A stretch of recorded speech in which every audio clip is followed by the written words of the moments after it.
warm and friendly hello! Welcome to lovely Las Vegas for Coast to Coast Hoops with myself, Greg Hoops Peterson, now part of the VSiN family of podcasts. You're getting another conference preview today. We're going back-to-back conference previews, baby, because we need to get you guys set for the upcoming college basketball season. Most of these low/mid majors should not be too badly impacted by these court cases. Everything I missed on Friday and Saturday with the court cases, I'm going to sum up on the podcast tomorrow, so you're going to get a nice weekend recap there. And when it comes to this podcast, we're previewing the NEC today. And who better to preview the NEC with than our good friend Ryan Peters? He does such great work over at Blue Ribbon Yearbook. He does a lot of great work with the NEC, Wagner specifically. We're going to ask him about all 9 rosters. I know he's joined me for this podcast at least 5 times. Just the master of the NEC. He's going to be joining me in segment number 2. Here in the first segment, we're going to be taking a look at the betting trends and the styles of play of the NEC. And then in the final segment, I'm going to get you guys my projector or finish for this fine conference. If you do have a question, comment, segment idea, what have you for this podcast, you do have one or two ways to be able to fire those in. First one is my Twitter/X timeline at gunit_81. Keep in mind, LRCM naming does not matter, so as per usual, please send these into the timeline. And the other way is via an Apple Podcast review. If you rate this podcast 5 stars, it's very much appreciated. And then from there, you're able to fire in whatever you'd like to hear on this podcast via that 5-star review. I do beg with you, I do plead with you, please send in these Twitter/X questions. It does let me know what you all want to hear on this podcast and just lets me know how to be able to get you best prepared for what I think is going to be the greatest college basketball season of all time. So I very much do appreciate that. And I do always keep these as standalone podcasts because with regards to just being able to get you set for the upcoming season, whether you're listening to this podcast in August, September, October, November, I want to make sure that you've got the great information that you need to make this the greatest college basketball season of all time. And these conferences all deserve their sparkle and shine. So let's get down to business and let's take a look at an NEC where slow play is very much the hallmark of this conference. New Haven, your newest Division I member from a season ago, 364th out of 365 Division I teams. So they were a team that really slowed it down. Wagner is always a team that likes to slow it down. Actually sped up a little bit last year. They were in some transition because their coach, Mr. Copeland, he was pretty much let go prior to the start of the season. There was some scandalous things going on there. They were up to 296th in terms of total possessions per game. So not like by any stretch of the imaginations, they were some of the biggest blazers in college basketball. We have seen quite a few teams come up from the non-D1 ranks and be able to acclimate to this conference. And quite a few of them have upped the tempo a little bit more, like Lemoyne, for example, 190th in the country in terms of total possessions per game. Fairleigh Dickinson, typically a team that's one of the faster teams out there in the NEC, they were way slower last year, 352nd as a matter of fact, in terms of total possessions per game. Mercyhurst is another one of those teams that played very low and slow as well, 324th in the country in terms of total possessions per game. Long Island under Rod Strickland, you'll remember him from his days just absolutely balling out. They were a more mid-tempo team, 203rd in the country in terms of total possessions per game. It's been a little bit up, down, all around in his tenure. Central Connecticut is always a team that you can bank on to be relatively slow as well for Central Connecticut last year in terms of total possessions per game. This was one of those units that was at the bottom of the fold as well, 335th in the country in terms of total possessions per game. Stone Hill was another one of those teams that played very slowly as well, 247th, a little bit faster for them because they were dealing with a lot of injuries. And then Chicago State, a team that is now under the tutelage of Dwayne Bussey. They were a team that was, once again, relatively slow, 293rd in the country in terms of total possessions per game. And this is a conference that has a lot of teams that generate turnovers. And it's a conference in which rebounding is not necessarily the world's biggest forte of a lot of these teams as well. Like Chicago State, really good at generating turnovers last year. How about number 27 in the country in terms of turnovers generated on a per possession basis? With Lemoyne, they were a team that had the ball turned over quite a bit, 330th. In terms of ball security, they were one of the teams that did not generate a lot of turnovers, 284th, but Long Island was pretty solid. They were your NCAA tournament representative. They were 57th in the country in terms of turnovers generated on a per possession basis. Mercyhurst not far behind. They were 64th in the country with this regard. Central Connecticut, they were a team that had a little bit of a rough go of it as well with regards to generating turnovers, 335th in the country, so you're noticing a big divide between the haves and the have-nots. Like Wagner, they were 296th in the country. Stone Hill just lost the turnover battle, 346th in the country in terms of turnovers generated on a per possession basis, and they were one of your teams that was actually very rock solid in terms of being able to hit the boards. And if you do take a look at the rebounding in this conference, lots and lots is second and third chances for many of these teams. Stone Hill, they were 30th in terms of defensive rebound percentage. Teams only grabbed about 24.4% of their missed shots as an offensive rebound. That was by far number one in the conference. And then Fairleigh Dickinson, 38th in terms of defensive rebound percentage. Teams only grabbed 24.9% 6.9% of their misses as an offensive rebound, and then it just goes down the toilet bowl from there. Wagner, not too bad still, 149th in terms of defensive rebound percentage. That was acceptable, but Long Island was 265th. They allowed opponents to grab over 30% of their missed shots as an offensive rebound. Mercyhurst, they were a team that was clocking in more in that neighborhood, about 142nd, so they were more of a team that was neither here nor there with Central Connecticut. They were 213th in terms of defensive rebound percentage. For Lemoyne, they were one of those teams that was more in the middle of the road as well, 153rd, but then you get to Chicago State and they were just absolutely killed down low, 336th in the country in terms of defensive rebound percentage. New Haven, our newest team, the Chargers, they were about 50th in the country in terms of defensive rebound percentage as well, so there weren't a lot of second and third chances to be had. And then again, when you take a look at the turnovers in this conference, that's really where things were rough for a lot of these teams. New Haven, 255th in the country in terms of ball security last year. Long Island, 319th. They turned the ball over on 18.5% of their possessions, and they were the NCAA tournament representative. Mercyhurst was the team that really protected the ball, 31st in terms of fewest turnovers on a per possession basis, by far number one in the conference, because then you could look at Lemoyne, 330th in terms of turnovers on a per possession basis. You had a rough go of it for Wagner as well, a team that was actually a top 50 team with regards to three-point shooting, but they're outside the top 250 in terms of points per possession because they were 304th with regards to turnovers on a per possession basis. Fairleigh Dickinson, they took a fall off, 275th in terms of turnovers on a per possession basis. Stonehill, 336th in terms of turnovers on a per possession basis on the offensive side of things. Central Connecticut, they were okay, 156th in terms of turnovers on a per possession basis, and that led to a lot of teams that were just rough on the offensive side of things. Again, if you could find any sort of a top 200 offense in terms of points per possession, you were really looking at something as Long Island. They were 198th in terms of points scored on a per possession basis. For Central Connecticut, they were 178th. They were pretty much your top offense in the conference. Mercyhurst, they were about 271st. Chicago State, it was all sorts of rough for them at 341st. New Haven, they were 344th in terms of points per possession. Fairleigh Dickinson, very uncharacteristically, 317th in terms of points scored on a per possession basis. For Lemoyne, they were more in that neighborhood, about 247th in terms of points per possession. So you had a lot of rough offenses out there, and it calls for some very interesting totals, to say the least, because for Wagner, they've always been one of your top under teams in all of college basketball. But again, we saw them in a little bit of transition last season with having to deal with the interim coaching regime, so that caused things to be a little bit more wonky with them, as they actually tied for the top over rate in the conference. Both they and Central Connecticut, 15 overs to 13 unders, and then St. Francis of Pennsylvania is no longer within the conference. They went down to the non-D1 ranks, 15 overs, 14 unders. Then you had a 50-50, Mercyhurst, 16 overs, 16 unders, and then you had the under rate really kick up. For Chicago State, 15 overs to 16 unders. Long Island, 15 overs, 20 unders. Lemoyne, 13 overs, 18 unders, and then you really got down to a New Haven, 8 overs to 20 unders. Again, bottom two mark in terms of total possessions frame. Fairleigh Dickinson, their reputation precedes them, and that led to them being 9 overs to 20 unders. Stonehill, they went 11 overs to 20 unders as well, and you just take a look at what happened with regards to conference games, because with regards to this conference, again, you have a lot of teams that they play very slowly. The lone two teams that played more overs than unders in the conference, Central Connecticut, 10 overs to 9 unders, Mercyhurst, 11 overs, 10 unders, New Haven, 5 overs, 13 unders within the conference, Fairleigh Dickinson, 6 overs, 13 unders, 7 overs, 14 unders for Long Island, Stonehill, 13 unders, 7 overs, 7 overs, 12 unders for both Lemoyne and Chicago State. So the under rate was absolutely wild within this conference, and as a matter of fact,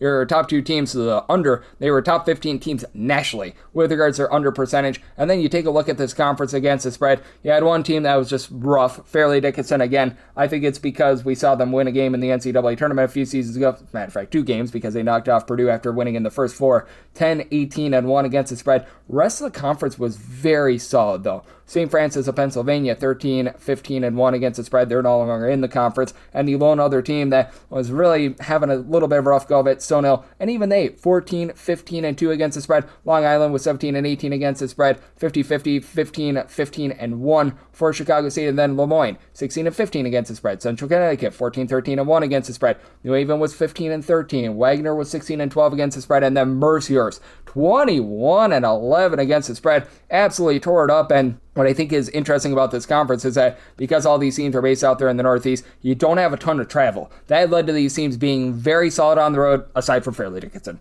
Fairleigh Dickinson was 5-13 against the spread on the road. Long Island, they were 8-11 against the spread on the road. Chicago State 9-11-1 against the spread on the road, and they're really the lone team that's not based out there in the Northeast part of the country. St. Francis, they were 7-8-1 against the spread away from home. They're outside the conference, and then every other team was above 500. Stone 9-8-2 against the spread on the road. New Haven 7-2 against the spread on the road. Lemoyne 10-7. Wagner 11-7. 12-7 for Mercyhurst, and then Central Connecticut Road Warriors 11-5 against the spread. And this is a conference that really doesn't reward a lot of favorites because the offense is not very good in this conference. So the points become at a premium. Your top team in terms of covering as a favorite, again, St. Francis, Pennsylvania, no longer there. 2-1 against the spread. Wagner was 5-3 against the spread as a favorite. Mercyhurst was 10-6. New Haven was 4-3. 1-1 for Chicago State, and then Long Island pretty even, 12-13 against the spread as a favorite. Central Connecticut 8-9-1, Fairleigh Dickinson 4-5-1, and then Stonehill was 1-6. Lemoyne was 7-10 against the spread as a favorite, and then as an underdog, a lot of these teams reigned supreme. The only two teams that were below 500 against the spread as a underdog, Fairleigh Dickinson at 6-12 against the spread. St. Francis, Pennsylvania 11-14-1. Long Island was 5-5. Chicago State was 14-14-1. Then Mercyhurst 10-5, 8-5 for Lemoyne. Central Connecticut 6-4, 12-9-2 for Stonehill. Wagner and New Haven 11-9. So underdogs reign supreme in the NEC. Defense, slow play does as well. And what reigns supreme on this conference preview podcast, always getting on our good friend Ryan Peters of Blue Ribbon Yearbook. He joins me next right here on Cuss Soups with myself, Greg Peterson, now part of the VSiN Family Podcast, the NEC Conference Preview Edition. Side edge this college basketball season? Well, VSiN experts use CBB Analytics, the most comprehensive college basketball analytics platform in the world. See injury impact, on and off data, clutch time performance metrics, first versus second half splits, and so much more. Utilize the promo code of VSiN, that is VSIN, to get $30 off and find your betting edge over at cbbanalytics.com. That is cbbanalytics, all one word.com. For anyone that is new to VSiN, well, I wish you a friendly hello. This is an attention to anyone that is new to VSiN because you're able to get some free stuff with our daily newsletter. It's a great way to catch up on everything that's happening in the sports betting world. It's delivered straight to your inbox every single morning. VSiN's newsletter offers picks, data, strategies for the day's betting menu, and so much more. Sign up for free today over at VSiN.com/newsletter. That's VSIN.com/newsletter, and start receiving your free newsletter tomorrow morning. That is VSIN.com/newsletter. Stay ahead of the game and bet smarter with VSiN. And we're back here, lovely Las Vegas, for Cuss Soups with myself, Greg Peterson, now part of the VSiN Family Podcast. It is always a pleasure to have this man on for the NEC Conference Preview Edition. It is Ryan Peters. He is the master of the NEC. He does a Blue Ribbon Yearbook, write up every single year for the NEC, all the research that goes into that. I know that he's doing a great job with just the NEC in general, putting out some video content, some write-ups for them as well.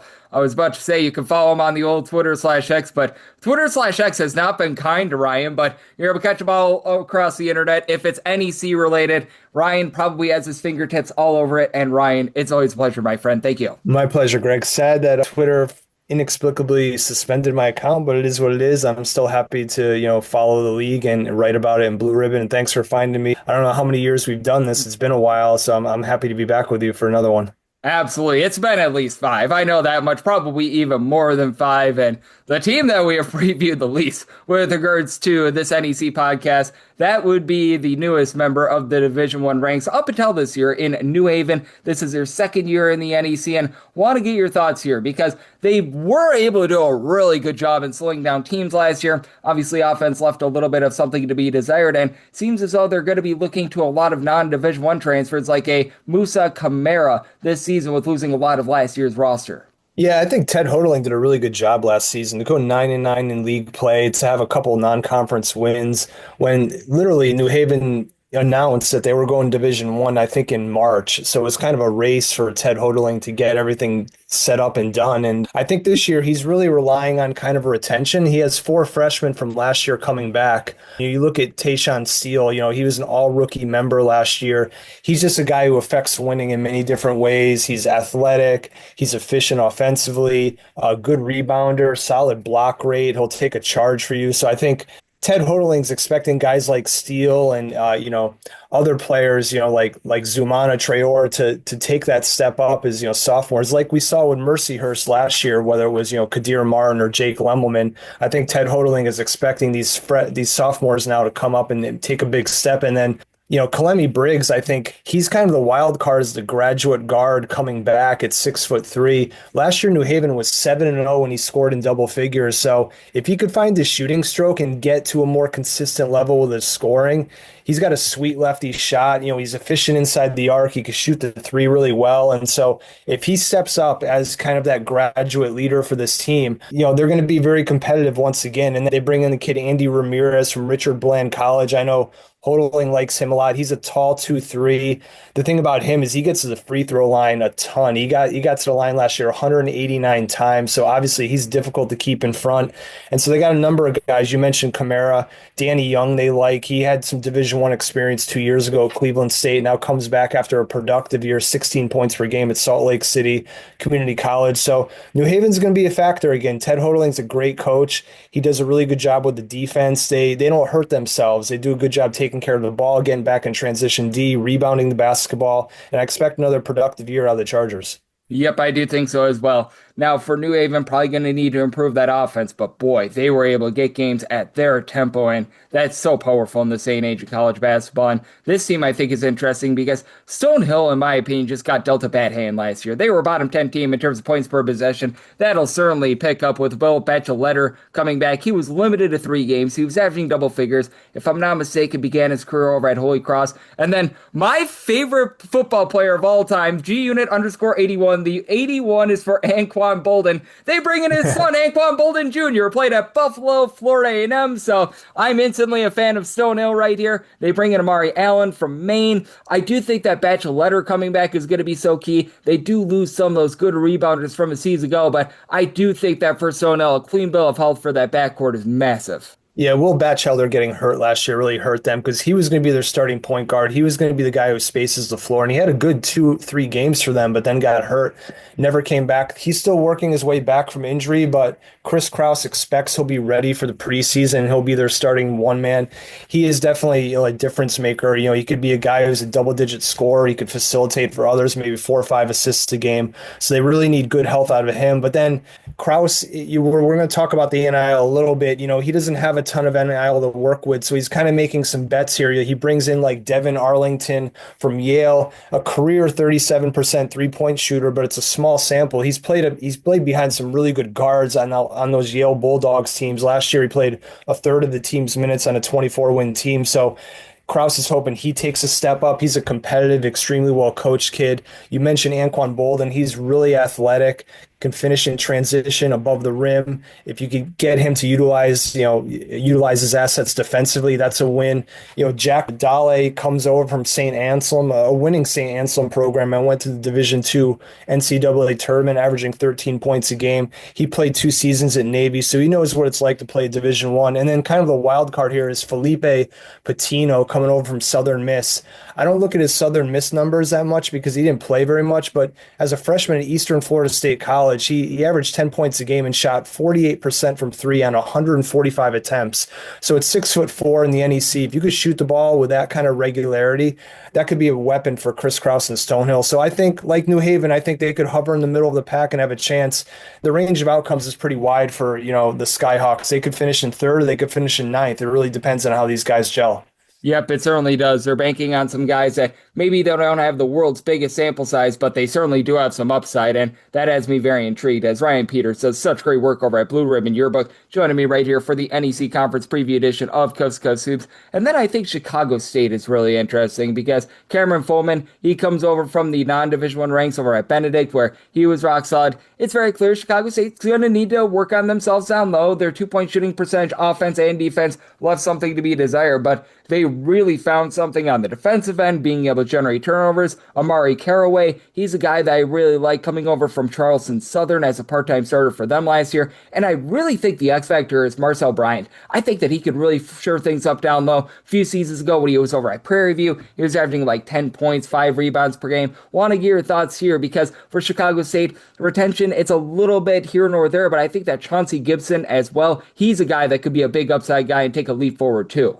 Yeah, last year was a tough year for Landon Bussey, and because he got the job, I think in late March, maybe early April, and so he had to build a program pretty quickly, and it was tough. And, they did what they could. They actually were competitive in conference play.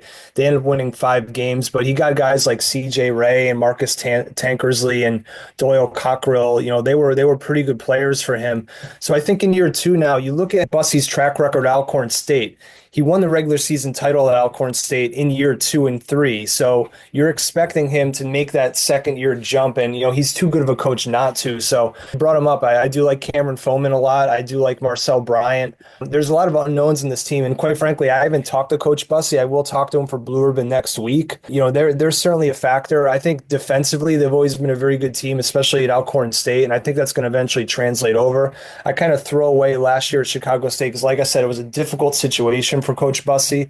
I think, though, now, they're going to do a really good job. The one thing that he did last year that I expect to translate this year is they've always had a high turnover rate on defense. They've always been able to force turnovers from their opponent. And so I think if they could be aggressive on defense, get some turnovers, get out in transition, get some easy buckets, because as you mentioned, offense was tough for them last year. Chicago State will be a factor. Again, they're another team that has a wide range of outcomes here.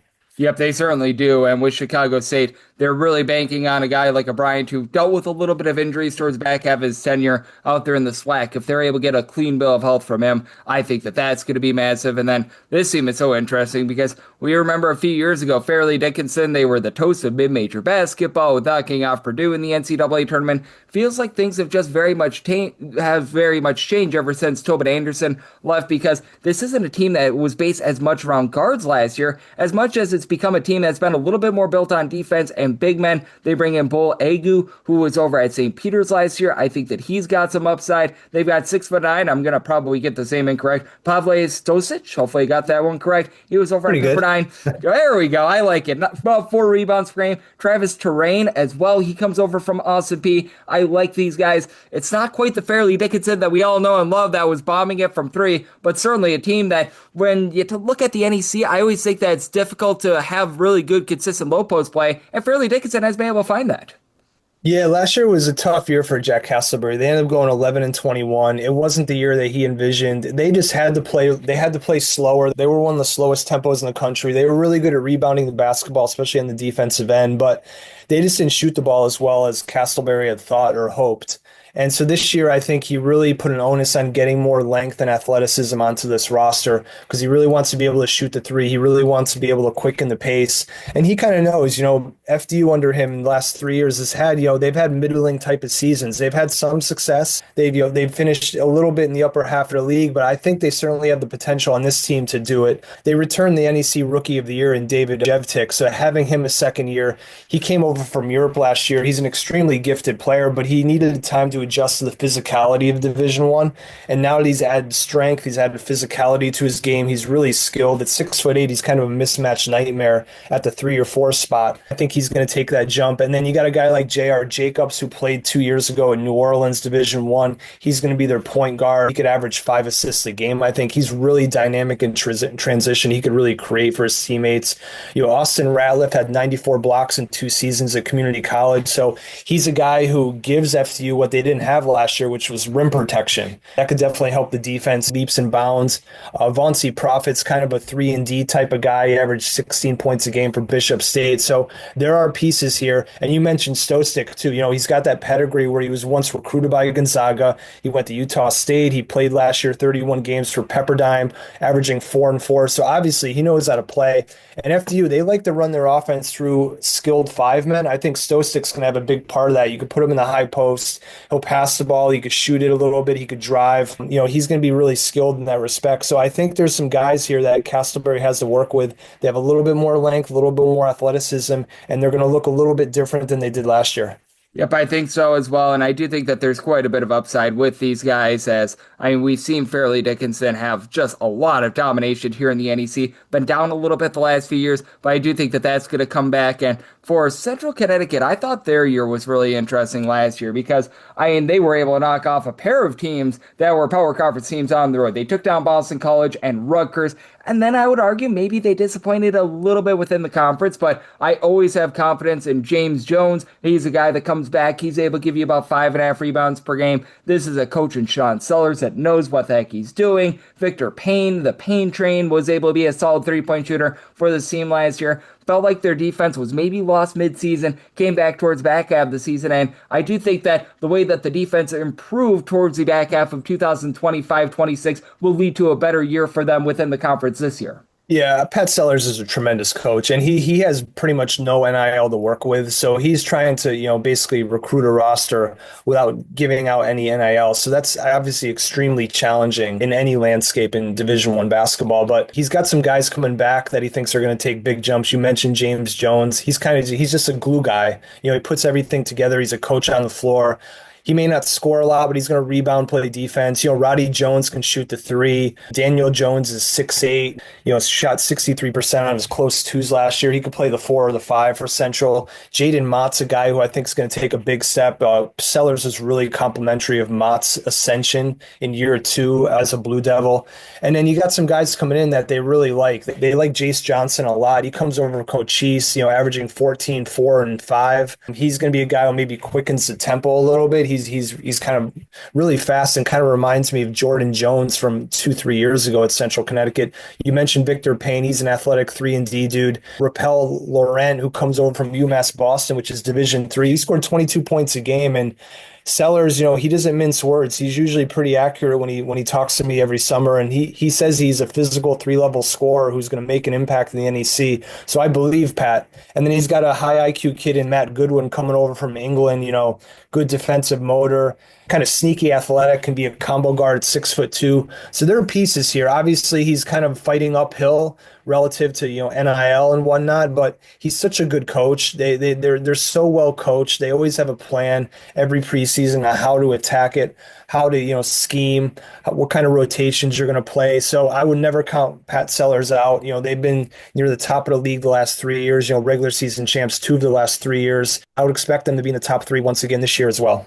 Yep, I'm right there with you. I do think that for Central Connecticut, they're going to be a team that's going to be fighting right towards the top end. When it comes to the Dolphins of Lemoyne, I think they're such an interesting team because I think Amitri Moss is really the X factor. When he was over at North Florida a few seasons ago, he was a double-figure scorer for that team. I love the pickup of Jeremy Clayville. Now, no question about it, it's a team that's going to be in a little bit of transition. They lose a few guys from a few seasons ago, but Jaden Teat, he comes over from Sacramento State, about a 35% three-point shooter.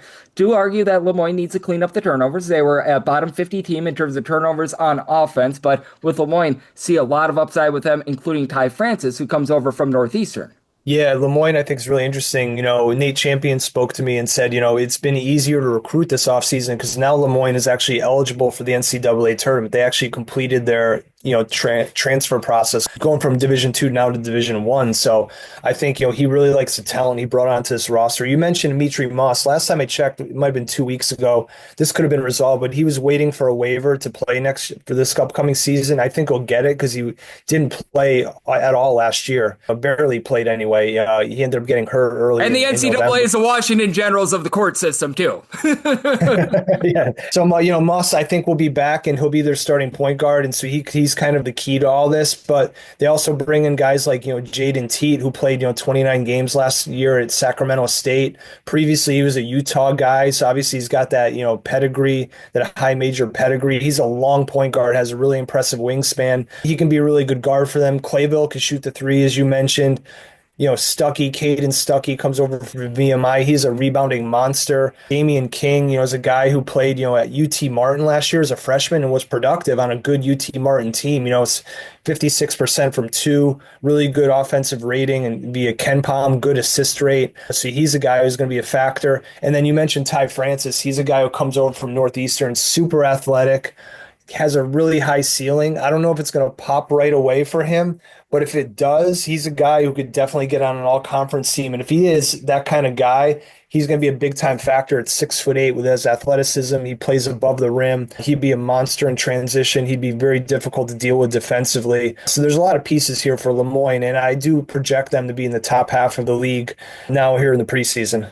Yep, and then this is a team that's in a little bit of transition because we know that the offseason was a little bit, shall we say, tumultuous for Wagner, a team that really shot it well from three-point range last season. Defense maybe wasn't quite what we've expected in the past because they were in a little bit of transition, but now they've got Tracy McGrady in the fold, which that has me intrigued right away. You've got Dewan McMillan, who takes over now as the coach of this team, and I want to get your thoughts here because I do think that there are some intriguing guys on this team. It's a team that is now built a little bit more on the backcourt. Now, if you look on the official website for the team, they're still waiting to announce some of the guys that they might be bringing in, so that's subject to a little bit of change, but I was seeing Cam Esteves as perhaps being a guy on the roster, guy that a few seasons ago over at Rhode Island was rock solid. Taj Bryant is a guy that should be coming in from school that you know very well in Sacred Heart, and I do think that there are a few interesting mixers and shakers, including a 7-foot big man in William Patterson. Yeah, it's hard to gauge how Wagner is going to be this year because, like you said, they have pretty much an entirely new roster. I actually haven't talked to Dewan McMillan. I'll be talking to him next week as well. So I haven't been able to kind of figure out from him how the pieces are going to fit. But, they bring in Ryan Pettis, who played the last two seasons at Fordham, suffered a season-ending concussion last November. Hopefully he's good. He's a lefty sharpshooter. I think he's going to have an impact for Wagner. You mentioned Taj Bryant. I think he'll take that step up and be a pretty good three-point shooter for them. And then so they have a number of guys that you're just not sure how they're going to play. I do like Gavin Edwards. He kind of comes over as a freshman guard. He was really decorated at Catonsville High, averaging 18, 6, and 5, scored over 1,000 points there. They bring in Dave Kaba, comes over from Salt Lake City Community College. He was productive, nearly 10 points a game. So there's a lot of things here that we don't know yet how the pieces are going to fit, but that Dewan McMillan's going to play similar to how Donald Copeland played, similar to how Bashir Mason played. They're going to be tough-nosed. They're going to be ball pressure defense. They're going to play really hard. They're going to force turnovers, try to get out in transition, try to get some easy buckets, and they're going to be very intense. They're going to give all their effort for 40 straight minutes. I would expect nothing less from Wagner. They've been that every single year after year, and I think it's going to be the same thing, even though we don't quite know yet how their 13 new scholarships are going to gel. Yep, we do have a lot of question marks there, and they could be adding a guy or two as well, and I want to talk about schools that added guys. How about Mercier's going within the conference and picking up Tennessee Rainwater, which I still think is one of the best teams in the conference, was very good over at Lemoyne last year, about 9.5 points, 4.5 boards, and shot 50% for three. Might see a little bit of regression there, but Demir Kelly, he's a guy that comes over from Northern Illinois, and then you've got a few other guys like a Cameron Johnson, who I think could be able to take a stride forward. Marcus Jackson, he was a guy that was 2 seasons ago very solid over at Siena, and then Jake Lelleman, being able to retain him, I thought was massive. When it comes to Mercier's, I don't know if they can quite win the conference, but I think they're going to be a team that's going to be right back there. And you know as well as I do, Mercier is one of the more underrated defensive teams in mid-major basketball. Yeah, Gary Manchell's a great coach. He's been doing this for a long time. He's been very successful at the Division II level, now the Division I level. Last year they got to the NEC tournament final game and lost a really close game against probably a more talented LIU team, but Manchell put his team in a great position to win that game. And you hit on all the guys that I really like. Like bringing back Jake Lemmelman is huge in this because he's an uber confident three-point shooter, but he was also really good getting into the lane. He took more twos as a sophomore because he was attacking closeouts. He could also distribute a little bit. So he's a player of the year type of guy. The fact that you bring him back for year 3 under Manchell is huge. And then you mentioned Cameron Johnson had a great NEC quarterfinals and semifinals. Scored 24 points in those two games to catapult Mercyhurst into the NEC tournament final. So yeah, I think he's going to take that step up. And then Tennessee Rainwater, I love his game. The fact that Manchell ended up getting him from Lemoyne, I'm sure Rainwater thought he was going to get up to a higher level when he hit the transfer portal, but Lemoyne's loss is Mercyhurst's gain. And you look at Rainwater last year, his value is his versatility. He had 13 dunks, 21 made threes, and 55 assists last year. And he was super efficient on all ends of the offensive floor. So he does a little bit of everything. Demir Kelly, remember, he played 2 seasons ago at St. Francis under Rob Krimmel. That's a team that actually got to the NCAA tournament. He was a really good 3-and-D guy, so he knows what it takes to succeed in the NEC. So I really like this team. You mentioned Marcus Jackson. He's a senior leader. He comes over from Siena. Didn't play much last year, but Jerry McNamara really liked his leadership presence. So he's obviously going to bring those intangibles with him. And so this is a team that I'm probably going to project them either 2 or 3 here in the preseason, because I think they're going to be a factor with Lemelman coming back, and then Gary Manchell is one of the best coaches in the league. Yep, it is going to be really interesting to see what we get out of Mercyhurst. I'm feeling really good about them. And then let's take a look at the team that they made the NCAA tournament last year in Long Island. Things have really been able to get rocking and rolling with them over the last few seasons. They returned a lot from a season ago to be able to make the NCAA tournament last year. Now, they are going to be in a little bit more transition this year, but I look at bringing in a guy like a Daquan Davis, and at this level, I think that he should absolutely tear it up. A guy that was seeing good minutes and averaging nearly 9 points per game over at Florida State 2 seasons ago. I know that they've been going through something with those twins and absolutely tore it up at the NAIA / the junior college level. That's something that I'm looking at as well. But that said, a guy like a Ja'Kai Howard, who was shooting 40% from 3 over at Auburn 2 years ago, is big. Kamari Jones is a guy that I liked over at Cleveland State. Jashawn Jean Charles, he's got familiarity with the conference being over at Chicago State. Justin Johnson, I just looked down the list. I haven't even mentioned Zenai Lee, who I think is an upside guy down low as well. He was glued to the bench last year, and for Long Island, just feels like they've got unquestioned depth with regards to this conference. To address the elephant in the room, LIU has a strategic advantage in this conference, right? Because it's not a secret that they have more NIL than every other team in the league. Yeah. So they've been able to leverage it appropriately, and you have to credit Rod Strickland. Last year, he was able to get guys like Greg Gordon, Malachi Davis, and Jamal Fuller. He was able to get them to kind of share the basketball, to kind of buy into their role, and they were an excellent team. So Rod Strickland's been a master at kind of getting guys to check their egos at the door and play for the betterment of the team. And now he's got a new job here with bringing guys like Daquan Davis from Providence. You look at his numbers from Florida State, 9 points a game, 2.5 assists. So obviously he's got the talent to really have a big time impact as a point guard for LIU in the NEC. And then Vashon Alette, he comes over from TCU 2 years ago, really productive sophomore year. It was also leading Old Dominion in scoring as a freshman before he was dismissed from the team. So he's kind of that next reclamation project, you would think, for Rod Strickland, a guy who he's going to get to kind of buy into the program and have a really productive year. And then you mentioned Ja'Kai Howard. I mean, he was a former 4-star athlete, comes over from Utah, last played at Utah, left midway through the season due to family matters, averaged 4.5 points at Auburn. He is so athletic, above the rim, 6'7". If he's playing the 3 in the NEC, I don't know how you guard him. Can be electric in transition. He'll stretch the floor with his size. He's a problem. So it's no secret, LIU is going to have more talent than anyone else, but Rod Strickland has a difficult job ahead of him, getting all this talent to buy in to the team concept and playing together. And Strickland, to his credit, has been very successful doing that over the last 2 years. They finished in second place 2 years ago, and last year they won the regular season, and they won the NEC tournament championship despite having the target on their back all season. So credit to Rod Strickland. LIU could potentially be another powerhouse, not just in the NEC, but also in low mid-major basketball. Absolutely. I love what they're building over there over at LIU. They've been able to attract some good talent, and those guys have certainly been producing. And a man that always produces on this podcast, that'd be you, Ryan. You're doing such an excellent job looking at the NEC. I know you're hard at work for your Blue Ribbon preview. Certainly, we've got a lot of movement in college basketball with all these court cases. I know you're addressing it. We've got a few guys that are currently dealing with some eligibility, shall we say, concerns, and are trying for that 5th year as well. So let the good people at home know what's on tap for you, and how people can follow along on social media and other platforms. Blue Ribbon once again. I'm still writing up the previews. The yearbook will be out presumably in October, so go get it. It's been around for many, many years, and all the writers do a great job, not just myself, but all the writers out there. I'll be back on, Wagner basketball, NEC Front Row, broadcasting their home games later this season. So I'm excited for that, and I'm excited to watch this upcoming season. It's always a lot of fun, and this year's going to be no different. Absolutely. And it's always fun to be able to get Ryan on this podcast. He is a master of the NEC. He does such a great job of taking a look at it. And every single time he joins me, lends such amazing insight. So big thanks to Ryan for joining me on Coast to Coast Hoops, now part of the VSiN Family Podcast. Up next, since it is the NEC Conference Preview Edition, I have to give you my projector finish for this fine conference.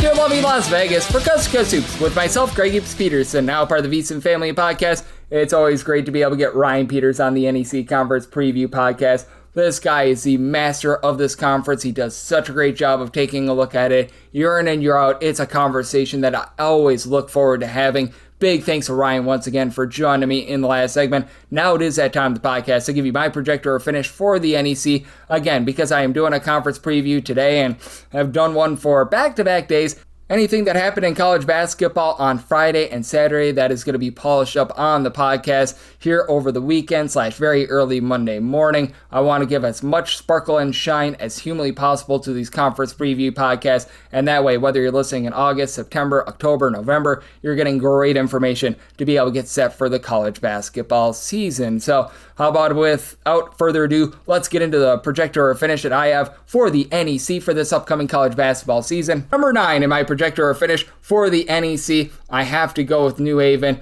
the newest team in college basketball last season. They're now in season number 2, and West Florida is now your newest team in all of college basketball. But it's just really rough for these guys in general. Not a lot of size for this team. They did a good job slowing things down. Only Iowa played at a rate of fewer possessions per game than New Haven last season, but they lose so many of those guys from a season ago. Like, they're going to be looking to non-Division I Musa Kamara, who was averaging about 13.5 points per game at Felician. You've got Deshaun Steele. He comes back after he had like 4 points, 3 rebounds per game. Danny Young Jr. spent a little bit of time at the Division I ranks. He was solid over at Salt Lake Community College with about 15.5 points per game, but it just feels like it's going to be a little bit of a grind for this team. They actually were able to go 500 in conference last year, so a little bit of credit where it is due, but now that they are being seen for the second time here in conference play, I think that teams are going to be able to catch up to them. I do think that for New Haven, this is going to be a little bit of a rough go of it with losing so many of these guys like Jabari Fitzpatrick, Andre Pasha, and company. They've got a lot to rebuild from, and they don't have a lot of resources to be able to do so. So, number 9, dead last in my projector or finish for the NEC, I go with New Haven. And number 8 in my projector or finish for the NEC, I'm going to be going with Wagner. Wagner is always a team that does find themselves towards the top of this conference. The defense, whether it be Bashir Mason at the helm for this team, Donald Copeland, list goes on and on. They've always had really good defense, but now they go through yet another coaching change. It was a little bit of a tumultuous year for them last year. DeJuan McMillan, he's now taking over for this team, and they do have a few upside guys for them. I do think that he's going to be able to maintain just some of the, shall we say, similarities that you've seen in past years because he was a part of the team as the interim coach for them a season ago. But that said, you do take a look at this roster and it's a little bit gutted. They're going to be looking to Cam Esteves, who a few seasons ago over at Rhode Island was about a 7-point per game scorer. A little bit of upside there. Taj Bryant, he comes over from Sacred Heart. He was able to average about 3.5 points per game. Ryan Pettis, he was on the bench over at Fordham, maybe a little bit of an upside guy as he was averaging a little bit over a steal per game in a small sample size last season. And they're looking to a lottery ticket in 7'2" William Patterson. My last name is Peterson, so great name, but he couldn't even get out there for New Orleans last season. Now, they did have Tracy McGrady. He's going to be helping in some form or capacity, I believe, as a general manager, a little bit of a helper for the team, so that's good, but what I think is going to be rough is just trying to be able to find some chemistry, some camaraderie after you lose darn near your entire roster from a season ago with Wagner. Just a little bit sight unseen. They have yet to post their roster on their official website, as a matter of fact. Have to give them the deficit of the doubt here. I've got Wagner in my projector finish at number 8. And number 7 in my projector finish, I'm going to be going with Chicago State. With this Chicago State bunch, I do think that there's a bit of upside. Amari Caraway, he was a part-time starter over at Charleston Southern last year. I really do like what you're able to get out of some of these guys like a Marcus Watson. I do think that he's going to be able to have a little bit of upside in this system. Marcel Bryant, You've got Landon Bussey, who used to be over there in the SWAC using his roots there. He was averaging about 10 points, 5 boards, and a little bit of a steal and a block per game at Prairie View 2 seasons ago. Limited just 13 games last season. You bring back Chauncey Gibson, who he was a mixer and shaker, 5 points per game. Cameron Foreman, he was over at non-Division I Benedict, where he was averaging double figures, and he should help out a team that down low was just awful. 359th with their 2-point shooting percentage on offense, 364th with their 2-point shooting percentage defense, so that needed a little bit of help. Mike Price, who was over at Cal State Bakersfield, meet for the Roadrunners. He should be able to give you a little bit of help as well. For Chicago State, this has been one of the biggest laughingstocks in all of college basketball over the past few seasons, and no doubt about it, I think that it's going to be a rough season for them, but I do think that Busey has been able to help out this program, and I do think that they avoid the cellar. So, number 7 in my projector finish for the NEC, going with Chicago State. And number 6 in my projector finish for the NEC, I'm going to be going with Fairleigh Dickinson. For Fairleigh Dickinson, we all remember the great upset that they had over Purdue in the NCAA tournament years ago.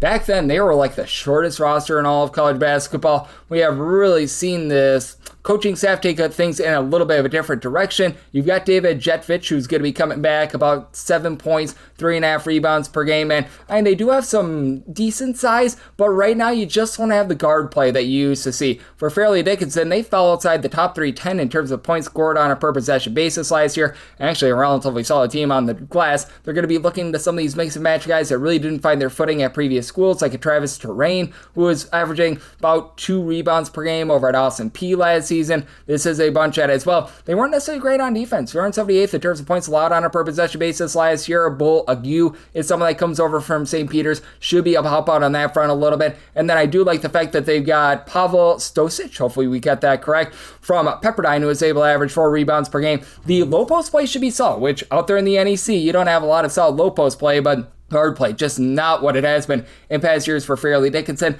That causes me to put them at number 6 in my projector finish for the NEC. At Mambo number 5 in my projector finish for the NEC, I'm going to be going with Stonehill. And for Stonehill, this is a school that I'm going to have a rooting interest in, because if you know my Twitter/X handle and my also TikTok at Junit_81, the 81 is for my all-time favorite NFL player, Anquan Bolden. And Anquan Bolden Jr. is out playing for Stonehill. He was averaging about 6 points per game last year over at Florida A&M. Actually averaged more points when he was playing for Buffalo those recent few seasons. So I think that they can get right there. And for Stonehill, they were a bottom 10 team in terms of points scored on a per possession basis last year. I don't necessarily think that that was their fault, though. Will Batchelder, he was over at Holy Cross a few seasons ago. He played 3 games for the team. He was averaging 10 points per contest, and he was expected to be their point guard. Goes down very early in the season with an injury. Now the likes of Ravon Tudic were really good down low. They do have to replace some of those guys, but I do like them bringing in Devin Arlington. He was over at Yale last season. He should be able to give them some upside. Amari Allen from Maine as well. I think that he's going to help this team get back into the main sort of feed with regards to the NEC. For Stonehill, I've got them Mambo number 5 in my projector finish for the NEC.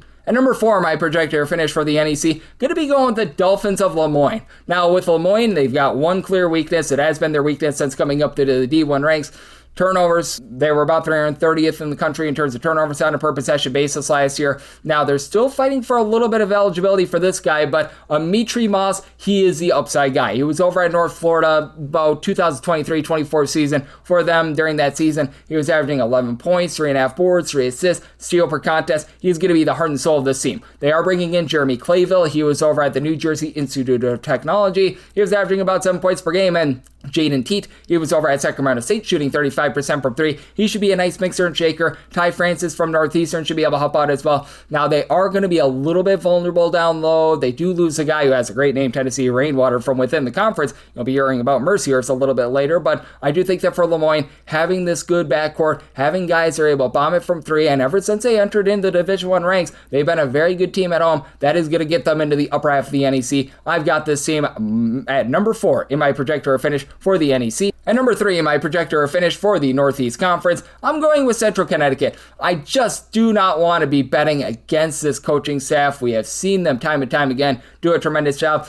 A little bit disappointing after they had a really good start to the season, as, this team was able to knock off both Boston College and Rutgers on the road. You just don't see that from NEC teams, and for Central Connecticut, they do lose quite a few pieces from a season ago, but I do feel like Coach Patrick Sellers does a lot more with less, and he brings back James Jones. Maybe not of relation to James Earl Jones, but he should be able to be an Avenger for this team. He was able to average about 5.6 rebounds per game. That was second on the roster. You do have a few guys that also had some ancillary production last season, like Gabe Spinelli should be back. He was shooting 44% from three in a small sample size of 11 games. He was hurt by the injury bug. We saw Central Connecticut have good defense to begin the season last year. Toilet bowled towards the middle part of the season, returned to form when they were really good a few seasons ago when they won 25 plus games. The defense had some roar. You don't have as many scores as you've had in the past, but a guy like a Victor Payne is able to give you 6 points per game. Ashton Reynolds is back. After off the bench, he was averaging 3.5 points per game. And from the non-Division I ranks, you've got Jace Johnson, who was able to average about 4 assists, stealing after contest. He should be helping running the show and get this show back into the top 3. Give me Central Connecticut and Coach Sellers at number 3, my projector finish for the NEC. At number 2, my projector finish for the Northeast Conference,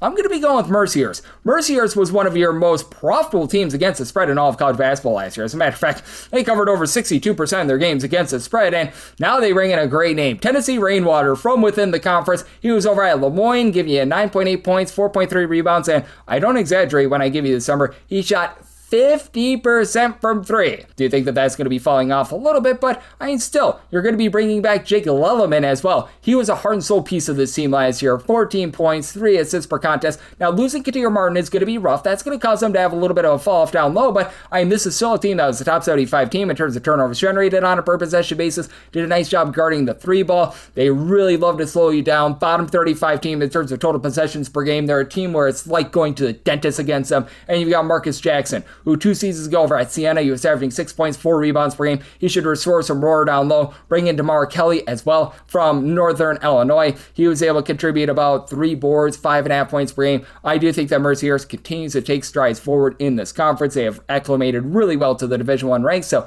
give me Mercyhurst number 2 in my projector finish. And at number 1 in my projector finish, I think it's back-to-back for the Sharks of Long Island. You know what? When it comes to Long Island, Daquan Davis, he is a man that was over at Florida State a few seasons ago, averaging 9 points, 2.5 assists per game over at the ACC level. Josh Pickett is a guy that was shooting in the mid-30s from 3 over at Providence. Bringing in power conference players like this team is doing is something that nobody else in the NEC has been able to do. Ja'Kai Howard, he was a guy that shot 40+% from 3 over at Auburn 2 seasons ago. Kamari Jones, he was a solid player over at Cleveland State. Deshaun Jean Charles, he was over at Chicago State a few seasons ago. He's got familiarity within the conference. Zine Lai, he's a guy that has been on the bench for a few years. I think that he could be able to pop as well. This is just a team that has more depth than anyone else within the conference. You've got Rod Strickland. If you remember him from his playing days, he was very, very good. He's utilizing that brand and sort of that past experience to be able to bring in some talent here at Long Island. For Long Island, they should be a solid team on the glass, which you can't say a lot of for these NEC teams, and I think that they get the job done once again